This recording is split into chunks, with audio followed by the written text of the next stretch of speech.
I am saying the same thing to my son because I did more than my father. I am sure in my heart that they will do much better than me.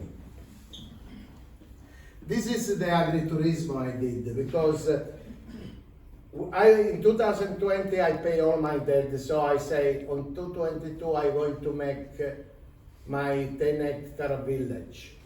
But unfortunately COVID came, so instead of accumulate wealth, I had to give up this dream. But you know, destiny is there. I had the project, the Japanese government asked me if there was this golf club that went bankrupt, was 200 hectares, and they say, what are you going to do? They say, Elio, can you advise us to do something with this? And then I say, well, do the village. And they say, please do. I say, you know, they say, we give you for freedom the land. I was very excited when I find out that on 200 hectare land you have to pay $100,000 of tax a year. So I say, you know, to be honest, you know, it's not fair. I am not Japanese. This is belongs to Japanese. But I did one thing. I say, okay, I don't want the land. Lease to me. And they lease to me. And then I find a partner. But to develop 200 hectares of farm village, you need $25 million. And of course, I didn't have the money, so I am in the board.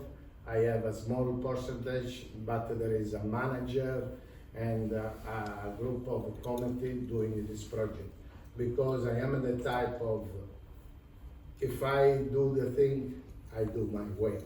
But this project was too big for me. So at least I had to find a compromise to make my dream to become true, but it's not mine anymore. This is, we get 100 hectares of land because we are doing grass-fed Wagyu, we do pig farm, everything, and sheep. This is my partner in Hokkaido. Mm-hmm. This is the sheep that I bring from Italy. It was a nightmare because Italy they cannot don't speak Japanese. No, they cannot bring live animals from Italy, but from Germany. So the first thing I did, I bring a baby, but didn't work. So I bring the Italian sheep in Germany. Because Hokkaido is very cold, we mix with the German race. From Germany we bring to Japan. Because in Japan, in Hokkaido, there is a lot of sheep, but there is for Gigi-san, for barbecue. We have sheep in Italy to make pecorino cheese for milk. It's completely different race. So finally I bring in Japan. So I was talking about farming. I have a farm in Hokkaido, Hachijojima, Ehime. This is the vegetable I did the last year. So this is Radicchio Rosso Trevigiano and Finocchio. And this is in Hachijojima what I have. Why Hokkaido, Hachijojima, Ehime? Hachijojima is the center for me. My younger son lives there. We have our own land. And I make veg lab. It's like tasting the seed that I bring from Italy. So once they grow, I send in Hokkaido, because in Hokkaido we can grow vegetable only 7 months a year. Or Ehime, where it's very similar to Calabria, and we have land there. Last year I did even basilico, 2 hectares of basilico in Nara. This is fava beans.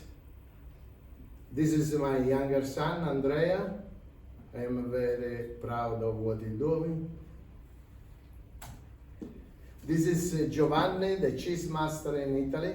We just got the Super Gold prize, And the beautiful thing, 4 years ago, we represent Japan worldwide top contest cheese in France. So we send just the cheese, and from all worldwide contest, we become the silver medal.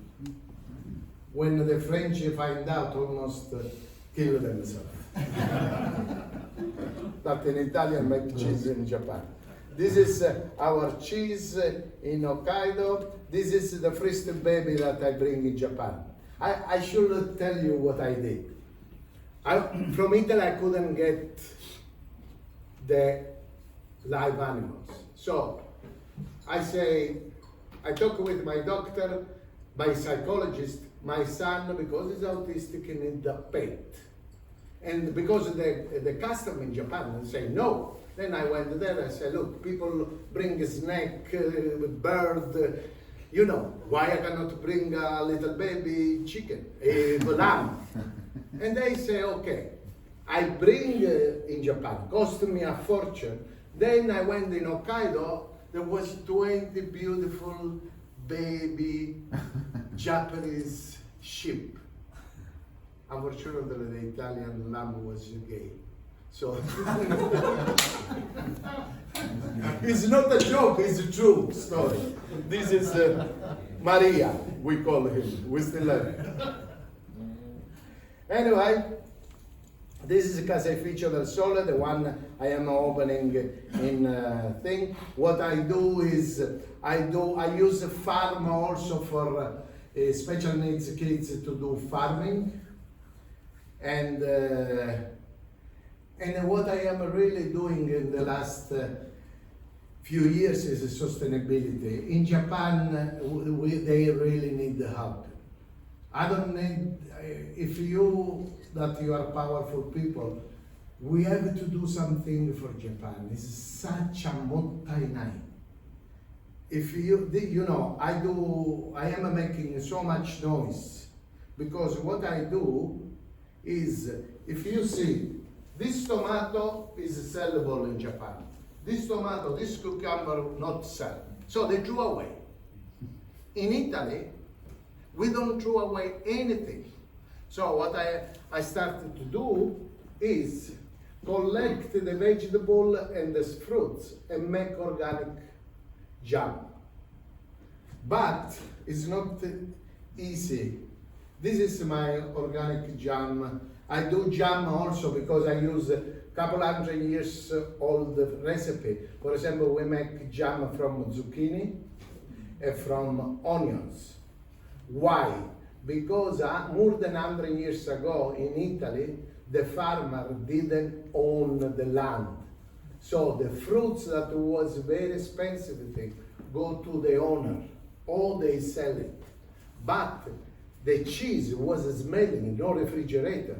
So the children that need the cheese to make calcium for strong bone to work in the field, they did the jam with onions, with zucchini that was the cheapest vegetable in that era, and honey. Because the sugar, the white sugar was so expensive. I am doing the recipe now. One zucchini costs $5 in Japan, and the honey we don't talk about. But, you know, I keep alive the tradition. This is the thing I do. What I am doing base with the leftover fruits, the shape, not the quality, the shape. That I do the base of organic gelato and everything. This is what will be my office in the next future. Ladies and gentlemen, thank you very much.